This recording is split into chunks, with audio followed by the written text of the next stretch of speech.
Hi everyone, it's Natalie and welcome back to my channel. Today I'm going to be sharing with you all my book review of Each of Us a Desert by Mark Oshiro. I'm making this video as part of the Each of Us a Desert book tour hosted by Colored Pages. Honestly, I'm so happy I got the chance to participate in this book tour. I never actually thought that I would be accepted into the book tour, but my little Latinx queer heart is so happy because I loved reading this book and I'm so happy to have the chance to rave about it. For more information about this book tour, I will leave links down below in the description so you can watch other videos and read other reviews that people made as part of this book tour. In this book, we follow our main character Zoe, who is traveling across the desert in order to understand what it means to her to be a cuentista.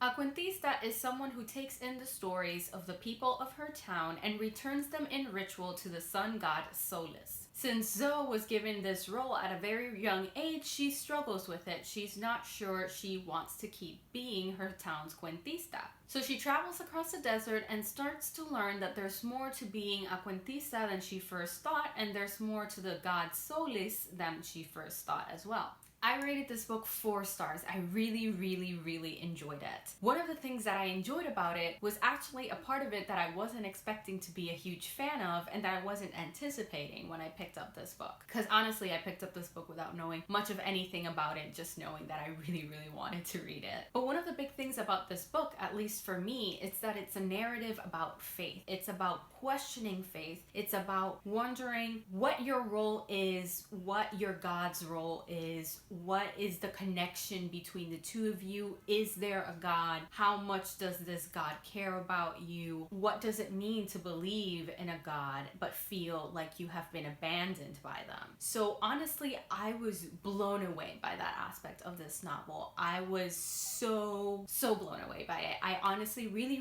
related to Zoe's journey with that. Although obviously there's a more magical element to her connection with her god Solis because she's a cuentista, I definitely still related to her journey and her struggle with her faith. And I think that is something important to mention when talking about this book because I really do think that it plays a vital role in the story. You can't talk about Each of Us a Desert without talking about the connection Zoe has or doesn't feel like she has with the god Solis. Another thing that I liked about the story, but not perfectly, was the romance. I put it in scare quotes because it's not like a swooping romance. You're not gonna be blown away by it. At least I wasn't, and I think a large part of that is because it's not really central to the story. The relationship that Zoe and Emilia develop, yes, it's important to the narrative, but not as a romance in itself. That comes much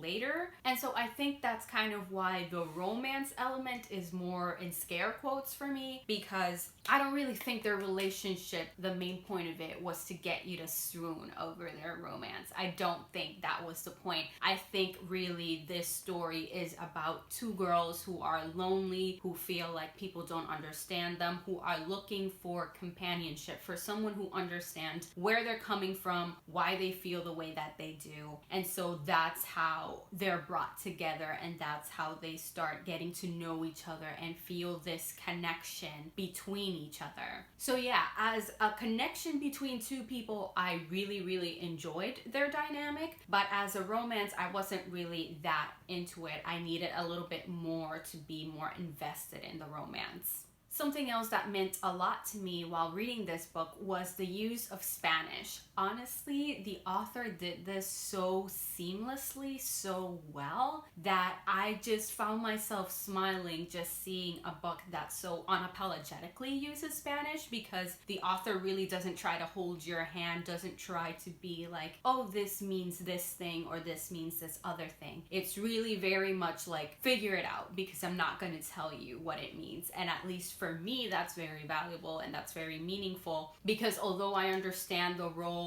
and the point of books that do kind of like hold your hand a little bit more with the stuff that you're unfamiliar with, I also very much respect stories that are like, nah man, you want to figure it out because I'm not going to tell you.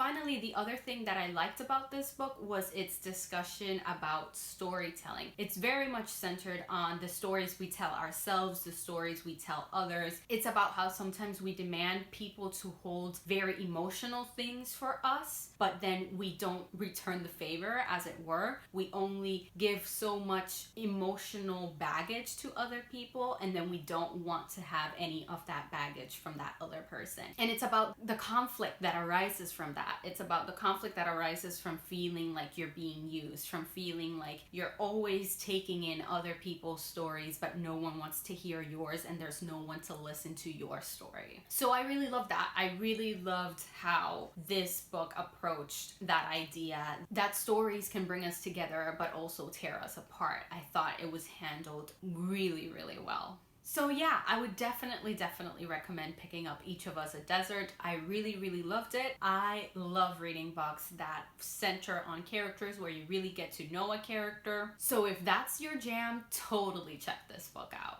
Now it's time for me to share my 5 book recommendations based on Each of Us a Desert. The first book I'm recommending is We Set the Dark on Fire by Taylor K. Mejia. In this book, we're following 2 girls that go to like this private school where they train to be wives. Because in this world, men of influence get to have 2 wives. One of these wives is supposed to be more intellectual, is supposed to help him run his house, run his business, make decisions. And the other wife is the one that takes care of children. She's the homemaker. She makes sure that the house is very welcoming and stuff like that. And so in this book, we're following these 2 girls who are chosen to be the wives of the son of one of the men who's in power in this world. But what happens is that the 2 of them start to fall in love with each other, and maybe even work with the revolution that is trying to make sure that the poorer people, those who cannot afford to have 2 wives and live the fancy lives that the people in power do, get to have better lives and get to have the resources that are being hogged by the people in power. I'm recommending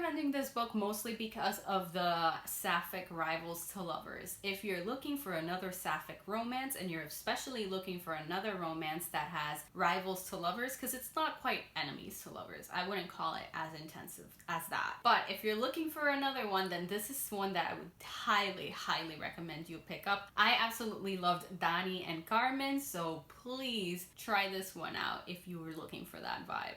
The other book I'm recommending is actually a manga. It's called The Girl from the Other Side by Nagabe. I don't really know how to describe this manga. It's about this little girl who lives in this world where they're kind of scared of these creatures because they're infectious, and when you get this infection, you become basically a monster. And so it's strange. I honestly don't know how to describe it, but the main reason I am recommending this manga is because I feel similar vibes between The Girl from the Other Side and Each of Us a Desert. Especially because Each of Us a Desert has really creepy and gory and unnerving moments, and The Girl from the Other Side has that same thing. It's a mix of having these very intense, haunting moments, while at the same time having very wholesome and cute interactions. So I think that's why The Girl from the Other Side works if you liked Each of Us a Desert, because you'll get some intensity while at the same time getting the relief of you're following a little girl and she's forming a bond with one of these monsters.